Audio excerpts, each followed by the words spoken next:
Pour les dégâts, nous avons perdu tout ce qui nous tenait à cœur. Je me demande si un jour je serai capable de me remettre de tout ça. Et toi, Sarah, vas-tu une fin à toute cette douleur? Peut-être qu'on trouvera un moyen de surmonter. Mais il y a quelque chose qui me tourmente plus.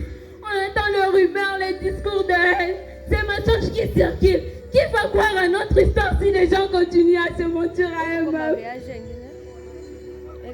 Les discours de haine ont fait bien plus que nous détruire.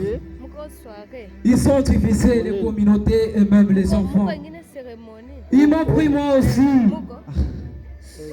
Je n'étais qu'un enfant. Quand ils m'ont enlevé, ils m'ont dit que j'étais un soldat. Mais je n'étais qu'un être humain brisé. Comment peut-on guérir de ça? C'est ça, Eric.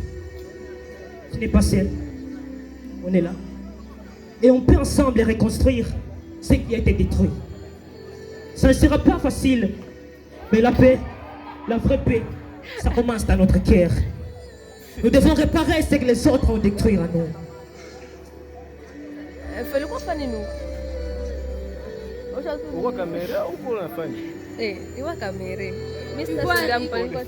qu'on doit tenir ensemble. Même si tout autour de nous nous dit que tout est perdu, qu'on réécrit l'histoire. Parce que nous sommes là, on est encore vivants. Et ça, c'est plus fort que tout. Je me souviens du marché avant, quand on riait, quand on était libre. Mais tout ça est devenu une scène de guerre. Tu crois qu'on pourra revenir en arrière? Je ne sais pas. Peut-être que le marché viendra. Mais ce qu'il nous faut avant tout dans nos têtes ainsi que dans nos cœurs, c'est retrouver la paix. Je vais arrêter de courir, de fuir. Je vais vivre une vie qui ne soit pas dictée par des armes ni par des mensonges. On parle de reconstruire. Mais il faut s'y réparer ce qui a été brisé à nous.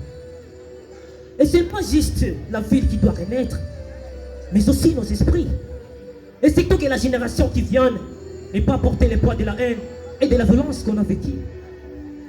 C'est maintenant qu'on commence vraiment à guérir. Chaque geste compte, chaque action, ça personne ne peut l'effacer.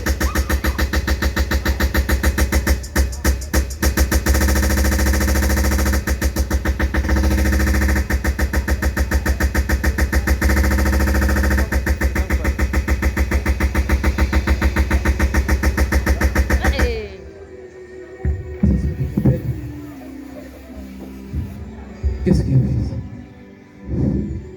Je sais pas moi aussi. Je comprends pas. Écoutez-moi. Nous avons été divisés. Mais aujourd'hui, nous devons nous unir. Il ne suffit pas de prier, de crier ou de pleurer. Il faut agir. Il faut retrouver nos racines, nos valeurs. Sans cela, nous ne reconstruirons rien. La violence n'a fait que détruire ce qu'il y avait de plus précieux. Mais aujourd'hui, je vous propose de lutter autrement. Pas avec des armes, mais avec des sourires, avec des paroles d'amour et de réconciliation. La guerre n'a pas gagné sur nous, car ici au fond de chacun de nous, il y a un espoir plus fort que tout ça. Êtes-vous prêts à changer? Je l'ai vu, je l'ai vécu. Encore que la solidarité et la guérison peuvent naître dans un même siècle. Si on ne laisse pas voler nos rêves, on pourra peut-être un jour tourner la page du chapitre des souffrances. C'est possible, la guérison passe par le pardon, pas seulement envers les autres, mais aussi envers nous-mêmes.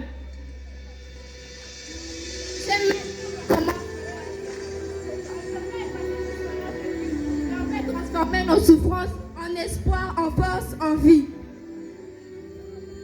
Si nous laissons la haine s'infiltrer dans nos cœurs, elle nous détruira tous. Non. Nous ne pouvons pas devenir des esclaves de la vengeance. Ce que nous devons protéger, c'est l'humanité qui reste à nous. Et c'est à ce prix-là qu'on reconstruit. Pas avec des armes, notre volonté de vivre ensemble.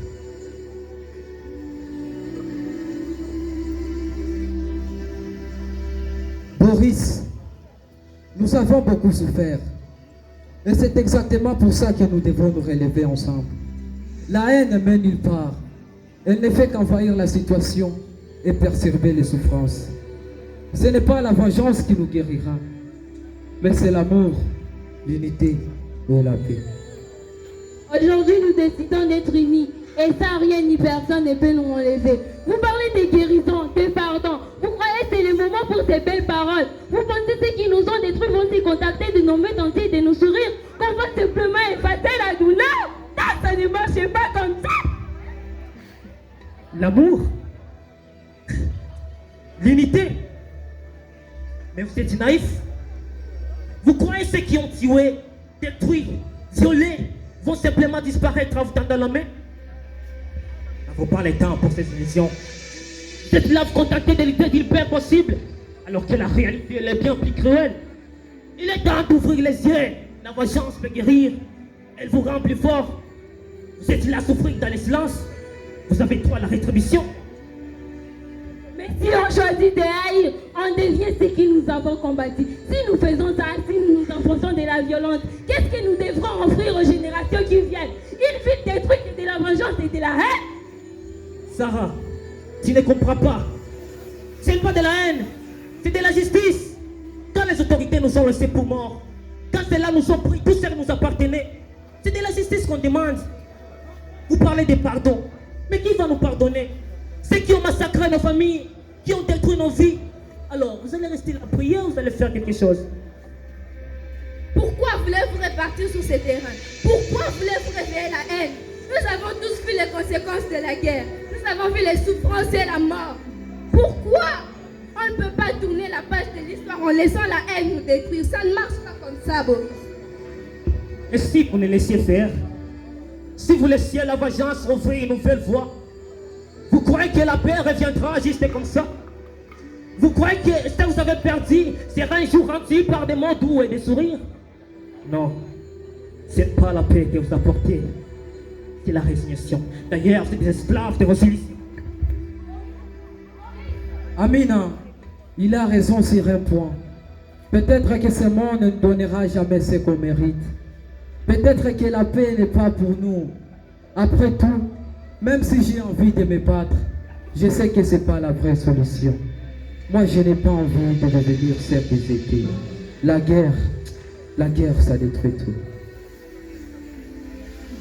Mais si on choisit de... Mais c'est difficile, Amina, c'est difficile de ne pas vouloir te manger. Les coups qu'on a reçus, les fois trop bêtes, ça me déchire. Je veux me faire justice et je n'ai pas envie de perdre ce qui nous reste encore.